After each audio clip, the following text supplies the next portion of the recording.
Everyone, welcome to Jio for you classes. आशा करता हूँ सभी लोग काफी अच्छे और स्वस्थ हो गए।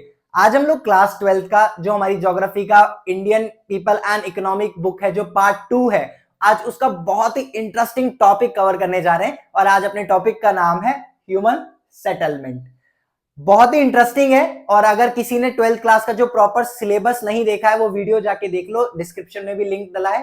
क्योंकि जब तक हमें सिलेबस पता नहीं चलेगा कि क्या क्या है, कौन से डिलीटेड चैप्टर्स हैं, कौन से मार्क्स के कितने चैप्टर से आ रहे हैं, कितने एमसीक्यूज आएंगे, कितने very short answer type questions आएंगे, तो ये सारी चीजें क्लियर कर लो, तब जाके और मतलब इजीली आप लोग पढ़ पाओगे। तो अगर हम अपने टॉपिक में आए तो ह्यूमन सेटलमेंट, इसमें हम पढ़ेंगे क्या क्या इस चैप्टर में। सबसे पहले हम क्या करते हैं, जो हमारा टॉपिक का नाम होता है उसको समझने की कोशिश करते हैं। तो इसे भी वैसे ही करेंगे, ह्यूमन सेटलमेंट। ह्यूमन का मतलब हम सबको पता है क्या होता है, इसमें हम जानेंगे सेटलमेंट किसको कह रहे हैं, क्या है सेटलमेंट, उसको जानेंगे। उसके बाद सेटलमेंट दो टाइप्स की होती है, एक रूरल एक अर्बन। अब ये रूरल क्या है, अर्बन सेटलमेंट क्या है, इनके बारे में डिटेल्स में जानेंगे।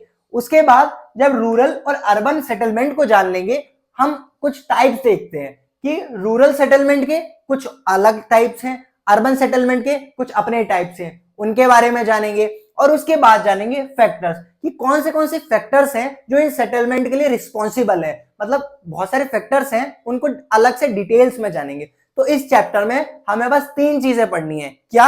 एक तो सेटलमेंट जानना है, उसके बाद सेटलमेंट के 2 टाइप्स होते हैं, एक रूरल सेटलमेंट एक अर्बन सेटलमेंट। अब रूरल सेटलमेंट को अलग पढ़ेंगे जिसमें हम रूरल सेटलमेंट के टाइप्स और फैक्टर्स पढ़ेंगे, और अर्बन सेटलमेंट के टाइप्स और फैक्टर्स पढ़ेंगे, और ये चैप्टर करेंगे कंप्लीट। तो आई होप आप लोग को ये समझ आ गया होगा कि हम इस चैप्टर में क्या क्या पढ़ने जा रहे हैं। तो हम स्टार्ट करते हैं अपने टॉपिक सेटलमेंट से। मैं इसको मिटा देता हूं तब तक।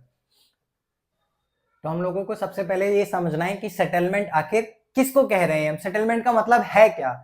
तो cluster of dwellings of any type और size where human beings live, यानी कि जो हम ह्यूमंस हैं जहां कहीं भी रहते हैं, वो चाहे किसी भी साइज का हो या किसी भी लोकेशन पे हो, उसको हम कहेंगे settlement.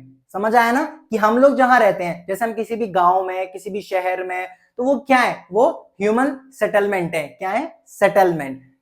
Settlements very in size and type, वो किसी भी साइज में और टाइप में हो सकती है ना, किसी भी टाइप की सेटलमेंट हो सकती है, किसी भी साइज की हो सकती है। कुछ कई होते हैं ना, कई बड़े गांव होते हैं, कई छोटे गांव होते हैं, तो अलग अलग टाइप की सेटलमेंट है।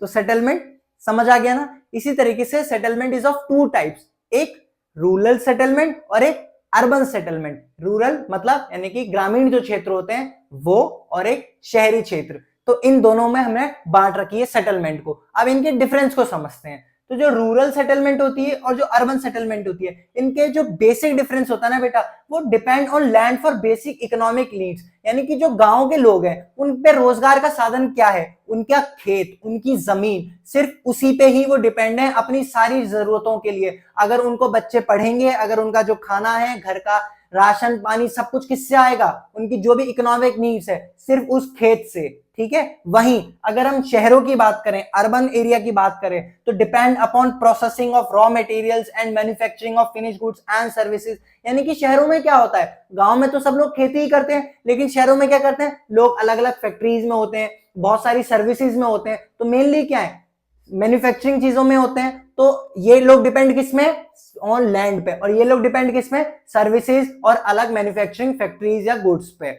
वहीं बेस्ड ऑन प्राइमरी एक्टिविटीज, ये पूरा रूरल सेटलमेंट किस पर बेस्ड है, प्राइमरी एक्टिविटीज पे। प्राइमरी एक्टिविटीज क्या होती हैं, एग्रीकल्चर से रिलेटेड, पशुपालन, ये सब क्या है, प्राइमरी एक्टिविटीज। एक्टिविटीज 3-4 तरह की होती हैं, प्राइमरी, सेकेंडरी, टर्शरी। अब हम आगे जब पढ़ेंगे तब हम देखेंगे कि वो क्या होती हैं। तो वहीं प्राइमरी एक्टिविटीज, ये पूरा डिपेंड है प्राइमरी एक्टिविटीज पे। वहीं based on secondary and tertiary activities. और जो अर्बन सेटलमेंट है ये पूरा बेस्ड है सेकेंडरी और टर्शरी एक्टिविटीज पे।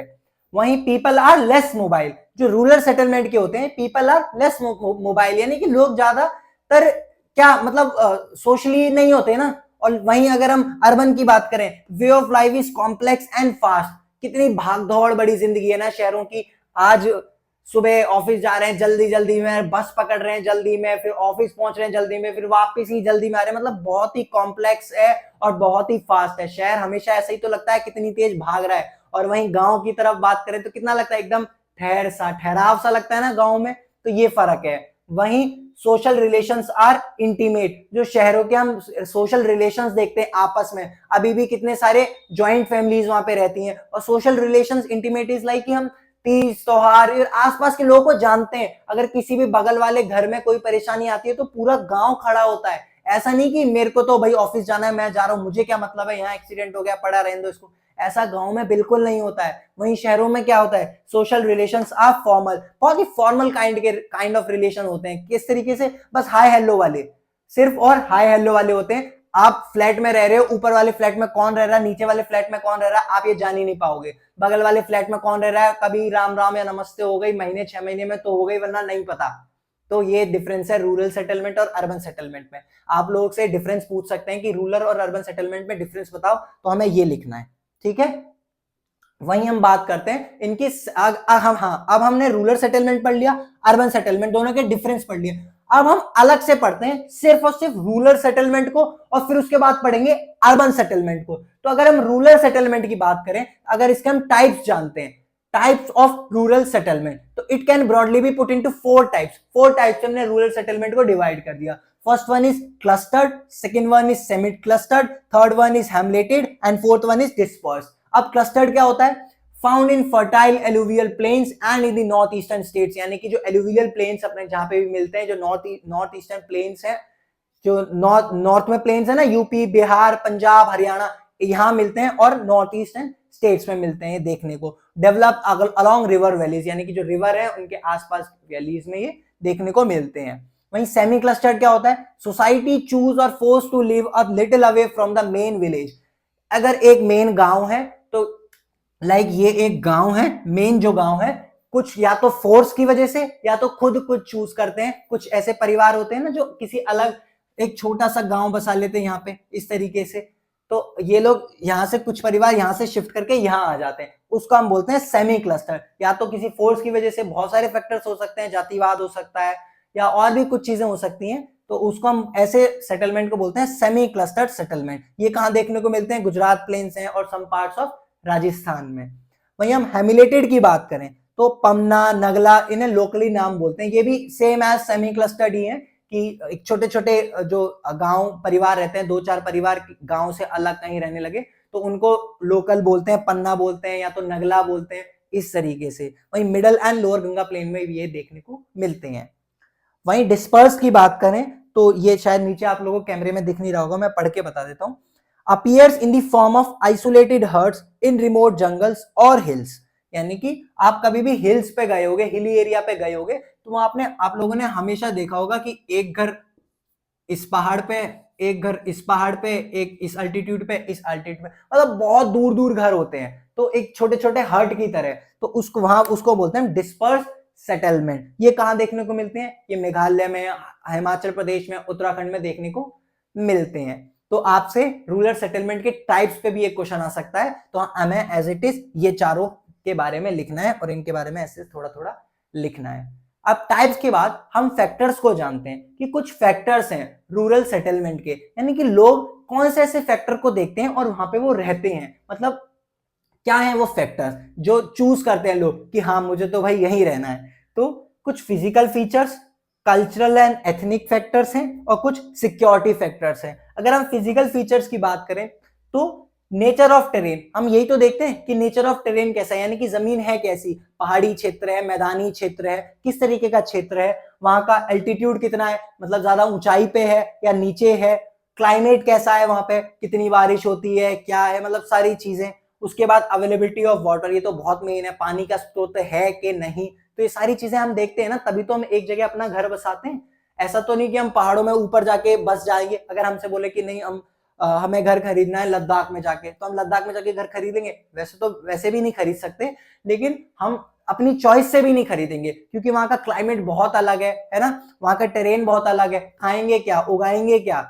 इसी तरीके से हम लोग ऐसी जगह चूज करते हैं जहां पे फर्टिलिटी बहुत हो, हम लोग उगा सकें चीजें अपने खाने के लिए, बेचने के लिए, और वे ऑफ लाइफ इजी हो। ऐसा पहाड़ों पे देखते हैं ना, लोग नीचे से 2-2, 3-3 किलोमीटर रोज ट्रैक करते हैं और सामान को ऊपर नीचे पहुंचाते हैं, तो इन सब चीजों से हम लोग बचें, तो ये सारी चीजें हम देखते हैं। उसके बाद कुछ कल्चरल और एथनिक फैक्टर्स हैं जो हम देखते हैं। एक तो सोशल स्ट्रक्चर, यानी कि सोसाइटी को देखते हैं ना कि सोशली वहां पे कैसी सोसाइटी है, वहां पे कास्ट कौन सी रह रही है, रिलीजन कौन से रिलीजन के लोग रह रहे हैं। अगर एक गांव में किसी एक कम्युनिटी या एक रिलीजन के लोग रहते हैं, अगर हम दूसरी कम्युनिटी से बिलोंग करते हैं या दूसरे रिलीजन से बिलोंग करते हैं तो हम वहां रहना नहीं पसंद करेंगे, क्योंकि हमें ऐसा लगता है उन लोगों का ये डोमिनेंस है, तो हम लोग वहां पे निग्लेक्ट होंगे। तो हम, ये भी एक फैक्टर है रूरल सेटलमेंट या सेटलमेंट को देखने में। वहीं security factor, defence against theft and robbery, हम लोग हमेशा सिक्योरिटी फैक्टर तो हमेशा देखते हैं ना कि वहां के आसपास का माहौल कैसा है, सिक्योरिटी कैसी है। भाई ये तो बहुत जरूरी है कि हमारे बच्चे यहाँ पढ़ेंगे लिखेंगे, कैसे रहेंगे, खेलेंगे कूदेंगे, माहौल कैसा है। तो ये सारी चीजें फैक्टर्स हैं एक रूरल सेटलमेंट को। तो हमने इसमें क्या पढ़ा, हमने सेटलमेंट को जाना, उसके बाद सेटलमेंट को हमने दो में डिवाइड कर दिया, एक रूरल सेटलमेंट एक अर्बन सेटलमेंट, दोनों के डिफरेंस को जान लिया कि रूरल सेटलमेंट क्या होती है और अर्बन सेटलमेंट क्या होती है। वहीं रूरल सेटलमेंट को हमने एकदम डिटेल में जाना कि उसको हमने 4 टाइप्स में डिवाइड कर रखा है और उसके बाद कुछ फैक्टर्स को जाना। इसी तरीके से अब हम अर्बन सेटलमेंट को पढ़ते हैं और उसके कुछ टाइप्स और फैक्टर्स को जानते हैं। मैं तब तक इसको मिटा देता हूं। तो हम लोगों ने रूरल सेटलमेंट पढ़ लिया, अब हम जानते हैं अर्बन सेटलमेंट के बारे में। तो are generally compact and large in size, यानी कि जो अर्बन सेटलमेंट होती है वो क्या होती है, कॉम्पैक्ट होती है और साइज में बहुत बड़ी होती है। शहर ऐसे ही तो होते हैं, काफी घने, एक मंजिलों के मंजिल बन रखे हैं और जो एरिया है उनका काफी बड़ा होता है। 1991 census of India define urban settlement as, यानी कि जो सेंसस हुआ था हमारा 1991 में, उसने अर्बन सेटलमेंट की एक डेफिनेशन दी। उसमें उसने कहा कि all places which have municipality, corporation, cantonment board, minimum population size 5400 per person square kilometre, density 75% male engaged in non agriculture activities. तो ये सारी जो भी कंडीशंस होंगी, अगर होंगी तो उसको अर्बन सेटलमेंट का नाम दिया जाएगा। ठीक है, तो ये तो होगी डेफिनेशन। अब हम देखते हैं कि जो हमारे अर्बन सेटलमेंट्स हैं हम लोग कई बेसिस पे ना डिवाइड कर रखे हैं। तो अगर हम उनके evolution of towns in India, अगर हम इंडिया के जो टाउन्स हैं उनकी हिस्ट्री के बारे में जाने कि कहां से वो इवॉल्व हुए, तो हम इंडस वैली सिविलाइजेशन का एक नाम सुनते हैं, जिसमें हम शहर सुनते हैं मोहनजोदारो, हड़प्पा। तो ये दोनों सिटीज थी, सोच रहे हो उस टाइम से, तो हमारे यहाँ बहुत पहले से ही अर्बन सेटलमेंट चला आ रहा है। तो अगर हम देखें इसी बेसिस पे कि on the basis of their evolution in different periods, Indian towns में be classified as ancient towns, medieval towns, modern towns. हमने 3 टाइप से डिवाइड कर दिया अपने टाउन्स को। क्यों, हमारी हिस्ट्री भी तो इसी तरीके से डिवाइड हो रखी है, ancient history, medieval history, modern history. इसी तरीके से हमने टाउन्स को डिवाइड कर दिया। एंशिएंट टाउन्स किसे कहा हमने, रिलीजियस एंड कल्चरल सेंटर्स, यानी कि जो एंशिएंट में टाउन्स हुआ करते थे वो एक तरीके से रिलीजियस और कल्चरल सेंटर हुआ करते थे। वो कौन से, वाराणसी, प्रयागराज, हम लोग आज भी देखते हैं, आज भी वो लोग रिलीजियस और कल्चरल सेंटर हैं। वहीं अगर हम मिडिवल टाउन की बात करें तो दीज आर फोर्ट टाउन्स। ऐसे मिडिवल हिस्ट्री हम लोग जब पढ़ते हैं तो हम लोग यही तो देखते हैं, कुछ ऐसे शहर हैं जिनकी किलाबंदी करी गई, जो जिनके राजा महाराजा वो क्या करते थे, उसको राजधानी बनाते थे और पूरे शहर को किलाबंद कर देते थे। तो जहां आज दिल्ली, हैदराबाद, जयपुर में भी ऐसे किला देखते हैं, तो वो सिटीज क्या है, ये सिटीज क्या है, ये मिडिवल टाउन्स की सिटीज है। अगर हम बात करें मॉडर्न सिटीज, तो मुंबई, चेन्नई, कोलकाता, अंग्रेज आए हमारे यहाँ 18th century, 17th century, 19th century में जो सारी सिटीज डेवलप हुई, मुंबई, चेन्नई, कोलकाता, इन्हीं लोगों ने बनाई। जो मॉडर्न हिस्ट्री हमारी स्टार्ट होती है, ये जो टाउन्स हैं अलग अलग पर्पस के लिए यूज किए गए, एडमिनिस्ट्रेटिव वर्क के लिए यूज किए गए। तो ये सारी सिटीज क्या है, ये मॉडर्न टाउन्स हैं। अब हम देखते हैं हमारे जो अर्बन सेटलमेंट है उसको हमने पॉपुलेशन के बेसिस पे भी डिवाइड कर दिया। कैसे, on the basis of population size, city, metropolitan city और मेगा सिटी। सिटी किसको कहा, जिस सिटी की पॉपुलेशन 1 लाख से ज्यादा होगी उसको हमने कहा सिटी, और वहीं जिस जगह की 1 से 5 मिलियन के बीच में पॉपुलेशन होगी उसको हमने कहा मेट्रोपॉलिटन सिटी। वहीं जिस सिटी की मोर देन 5 मिलियन पॉपुलेशन होगी उस सिटी को हमने कहा मेगा सिटी। तो पॉपुलेशन के बेसिस पे हमने 3 तरीके से डिवाइड कर दिया, सिटी, मेट्रोपॉलिटन सिटी और मेगा सिटी। सिटी 1 लाख से कम पॉपुलेशन, मेट्रोपॉलिटन सिटी 1 लाख से 5 लाख मिलियन पॉपुलेशन, और 5 मिलियन से ज्यादा पॉपुलेशन मेगा सिटीज। वहीं हम जानते हैं हमारे भारत में 6 मेगा सिटीज हैं। कौन सी? सबसे बड़ी है ग्रेटर मुंबई, उसके बाद दिल्ली, उसके बाद कोलकाता, उसके बाद चेन्नई, उसके बाद बैंगलोर, उसके बाद हैदराबाद। ये 6 हमारी मेगा सिटीज है। ठीक है, ये हमें फैक्ट याद रखना है। वहीं अब हम देखते हैं कि on the basis of functional classification of towns, यानी कि टाउन्स को उनके फंक्शन यानी कि उनके जो काम होते हैं वहां पे, उसके बेसिस पे हमने डिवाइड कर दिया। कैसे? Administrative towns, industrial towns, educational towns, religious towns, tourist towns, cantonment towns. ये कुछ हमने टाउन्स के नाम दे दिए। कैसे? एडमिनिस्ट्रेटिव टाउन्स, आप लोग हिमाचल प्रदेश में अगर रह रहे हो तो आप लोगों की राजधानी क्या है? शिमला। तो शिमला, जो हिमाचल प्रदेश का जो भी एडमिनिस्ट्रेटिव वर्क है वो कहां होगा? शिमला में। तो शिमला क्या है? एक एडमिनिस्ट्रेटिव टाउन है। इसी तरीके से इंडस्ट्रियल टाउन, जैसे बहुत बहुत बड़ी बड़ी जहां इंडस्ट्रीज होती हैं उसको हम बोलते हैं इंडस्ट्रीज टाउन। इसी तरीके से एजुकेशनल टाउन, जहां एजुकेशन सेंटर्स होते हैं, बड़े बड़े कॉलेजेस होते हैं, स्कूल्स होते हैं। लाइक अगर आप यूपी में रह रहे हो तो आप हायर एजुकेशन के लिए या तो प्रयागराज जाते हो या वाराणसी जाते हो, या अगर एनसीआर में रह रहे हो तो आप दिल्ली आते हो। तो ये वाराणसी, प्रयागराज, दिल्ली, ये क्या है? एजुकेशनल सेंटर्स हैं, एजुकेशनल टाउन्स हैं। इसी तरीके से रिलीजियस टाउन्स, कुछ रिलीजियस टाउन्स है ना, हरिद्वार, ऋषिकेश, वाराणसी, ये क्या है? रिलीजियस पर्पस के लिए तो फेमस है। हम लोग गंगा नहाने जाते हैं हरिद्वार, क्यों? रिलीजियस पर्पस के। तो ये सारे टाउन्स क्या है? रिलीजियस टाउन्स हैं। इसी तरीके से टूरिस्ट टाउन, हम लोग टूरिस्ट पर्पस के लिए जाते हैं, मनाली जाते हैं, कुल्लू जाते हैं, ये सारे क्या है? ये टूरिस्ट टाउन्स हैं।